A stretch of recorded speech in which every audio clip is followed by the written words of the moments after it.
بسم اللہ الرحمن الرحیم۔ السلام علیکم ناظرین، میں عامل سید موج علی شاہ، اور آج میں آپ کے لیے حصار کرنے کا طریقہ پیش کر رہا ہوں، اور اپنے گھر کا حصار اور بدنی حصار، کیونکہ کئی بھائی جب کوئی زکوٰۃ نکالتے ہیں یا کوئی چلا کشی کرتے ہیں تو وہ حصار کے معاملے میں کنفیوز ہو جاتے ہیں۔ تو جو ابھی میں عمل بتا رہا ہوں، اس کی زکوٰۃ چاہے آپ ادا کریں یا نہ کریں، یہ گولی کی طرح کام کرے گا، ٹھیک ہے؟ تو اس عمل کو کرنے سے پہلے پلیز ہمارا چینل سبسکرائب کریں، لائک کریں، شیئر کریں، اور ساتھ میں بیل آئیکن کو کلک کریں تاکہ نیکسٹ آنے والی ویڈیو آپ کو مل سکے۔ تو سب سے پہلے میں آپ کو اپنا حصار کرنے کا طریقہ آپ کو میں بتاتا ہوں۔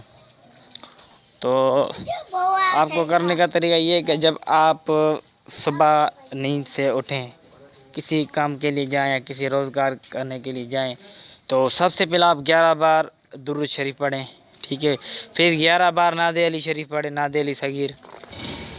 پھر اس کے بعد پھر 11 بار درود شریف پڑھ کے اپنی شہادت والی انگلی پر دم کر کے اپنے سیدھے کان کے نزدیک وہ رکھ کر، جیسے ہم صدقہ کرتے ہیں اسی طریقے سے وہ آپ 3 مرتبہ اپنے سر سے گھمائیں، ٹھیک ہے؟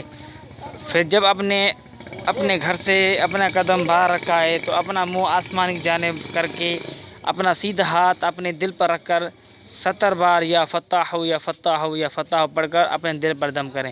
پھر آپ اپنے رزق روزی کرنے کے لیے جائیں تو زندگی بھر آپ کو کوئی بھی قسم کی مخلوق تنگ نہیں کرے گی۔ جتنے بھی آپ کے کاموں میں رکاوٹ ہوگی تو وہ اللہ کے حکم سے وہ ختم ہو جائے گی۔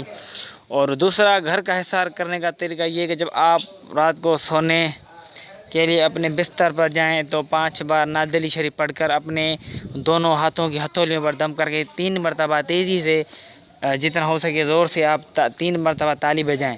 پھر اپنے گھر کا تصور رکھ کر اپنے شہادت والے انگلی پر دم کر کے پھر 3 مرتبہ اسی طریقے سے آپ گھمائیں، جیسے آپ تصور بھی کریں گے میرے گھر کے ارد گرد یہ حصار ہو رہا ہے۔ تو یہ ہو گیا دوسرا حصار۔ تیسرا بدنی حصار۔ بدنی حصار یہ کہ آپ 21 بار نعت علی شریف پڑھ کر اپنے ہاتھوں پر دم کر کے اپنے منہ پر جسم پر پھیر لیں، ٹھیک ہے؟ پھر یا حافظ یا حفیظ یا رقیب یا وکیل 11 بار دم کر کے آپ اپنے جسم پر دم کر لیں۔